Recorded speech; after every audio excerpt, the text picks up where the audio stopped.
Já naquela primeira conversa sobre o Pinheirinho, chamou-se a si próprio de lobo da estepe. Isso também me causou estranheza e perturbou um pouco. Que expressão aquela!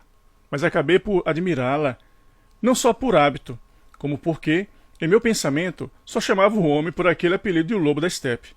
E até hoje não saberia dar-lhe nenhum outro nome mais apropriado do que este. Um lobo da estepe, perdido em meia gente, na cidade e na vida do rebanho.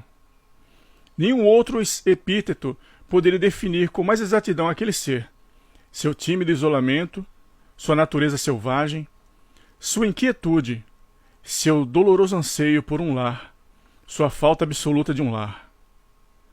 Certa vez pude observá-lo durante toda uma noite, num concerto sinfônico, onde, para minha surpresa, vi-o sentar num lugar próximo ao meu, sem que desse pela minha presença. Em primeiro lugar, executaram uma magnífica e bela composição de Handel.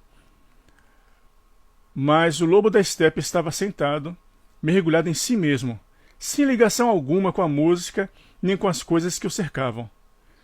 Distanciado, solitário e estranho, com um olhar frio, porém cheio de preocupação. Permanecia de olhos baixos. Logo vi outra peça, uma pequena sinfonia de Friedemann Bach.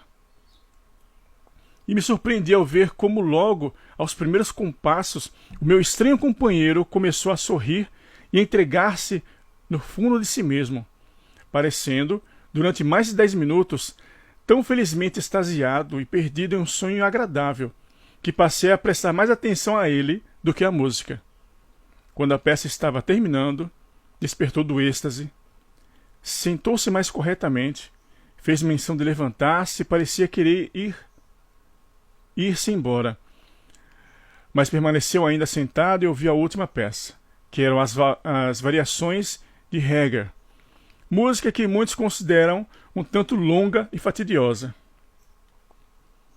E também o lobo da estepe, que a princípio ouvia atentamente e de bom grado, logo distraiu-se, meteu as mãos nos bolsos e mergulhou de novo em si mesmo, mas dessa vez não parecia feliz e sonhador, mas triste e insatisfeito. O semblante voltou a ser distante, pálido e apagado. Parecia velho, enfermo e descontente. Depois do concerto, voltei a encontrá-lo na rua e caminhei atrás dele. Escondido em seu casacão, caminhava como cansado e sem vontade em direção à nossa casa. Mas deteve-se antes numa pequena e velha hospedaria, consultou indeciso o relógio e acabou por entrar. Cedi a um capricho momentâneo e entrei também. Sentara-se a uma mesa modestíssima e a hospedaria e as moças que serviam cumprimentavam-no como a um dos clientes habituais, no que eu o cumprimentei também e me sentei a seu lado. Lá ficamos 1 hora, enquanto bebia algum copo de água mineral e ele emborcou meio litro de vinho tinto e logo mais outro 1/4 de litro. Disse-lhe que havia estado no concerto, mas ele não fez caso. Leu o rótulo da garrafa de minha água mineral e perguntou-me se não queria beber vinho, insistindo no convite. Quando soube que eu não bebia qualquer espécie de vinho, voltou a olhar-me com aquela sua expressão de abandono e disse: "Sim, o senhor tem razão. Eu também fui abstêmio durante muitos anos e também jejuei por muito tempo, mas agora estou de novo sob o signo de Aquário, um signo escuro e úmido. E quando eu, pileireando, tomei a alusão do pé de letra e fiz notar uma como me parecia inverossímil que precisamente ele acreditasse em astrologia, aí então voltou a empregar seu tom cortês que tanto me desagradava, dizendo: "O senhor está certo. Lamentavelmente, também nessa ciência eu não creio." Levantei-me e despedi-me. Ele voltou para casa tarde da noite, mas seu passo era o de hábito, e como sempre, não se deitou logo em seguida. Como seu vizinho de quarto, era-me fácil ouvi-lo, ficando seguramente por 1 hora com a luz acesa. Também nunca me esqueci de uma outra noite. Eu estava sozinho em casa, minha tia havia saído e chamaram à porta. Quando abri, apareceu no umbral uma senhora jovem e bonita, e ao perguntar-me pelo Sr. Heller, logo a reconheci. Era da fotografia que estava em seu quarto. Indiquei-lhe a porta e retirei-me. Ela permaneceu lá em cima um pouco, mas logo depois ouvi os dois descerem as escadas e saírem, animados e alegres, entretanto, uma conversação jocosa. Eu estava muito admirado de que o taciturno tivesse uma amante tão jovem, tão elegante e bela, e todas as minhas suposições sobre ele e sua vida voltaram a cobrir-me de dúvidas. Entretanto, cerca de 1 hora mais tarde, voltou de novo para casa, sozinho, com seu caminhar pesado e triste.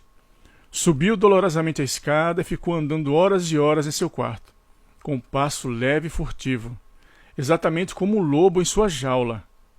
Durante toda a noite, até quase de manhã, havia luz em seu quarto. Nada sei sobre essas relações e desejo acrescentar apenas que voltei a vê-lo ainda uma vez mais com aquela mulher, numa rua da cidade. Iam de braço e ele parecia feliz. E surpreendi-me de ver o quanto de graça e até mesmo de infantilidade podia ocasionalmente expressar seu semblante, de hábito preocupado e solitário. Compreendi a mulher e compreendi também o interesse que minha tia demonstrava por esse homem. Mas também naquele dia regressou à noite, triste e de maneira lastimosa. Encontrei-o à porta da casa, trazendo embaixo do sobretudo uma garrafa de vinho, e com ela passou até além da meia-noite sentado em seu refúgio.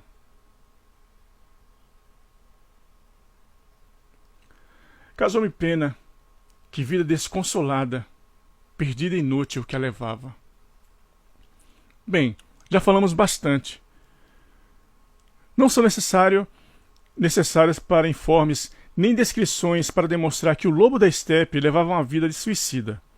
Contudo, não creio que ele tenha dado fim à vida, mesmo depois que, inesperadamente e sem se despedir, mas após pagar o que devia, abandonou nossa cidade e desapareceu. Nunca mais tivemos notícia dele e conservamos ainda algumas cartas que lhe chegaram após sua partida. Nada mais deixou senão o manuscrito que escreveu durante sua permanência, o qual me dedicou em poucas linhas, com a observação de que eu poderia dele dispor da maneira que melhor entendesse. Não me foi possível comprovar o quanto de veracidade existe nos fatos de que trata o manuscrito de Heller. Não duvido de que sejam fictícios, em sua maior parte.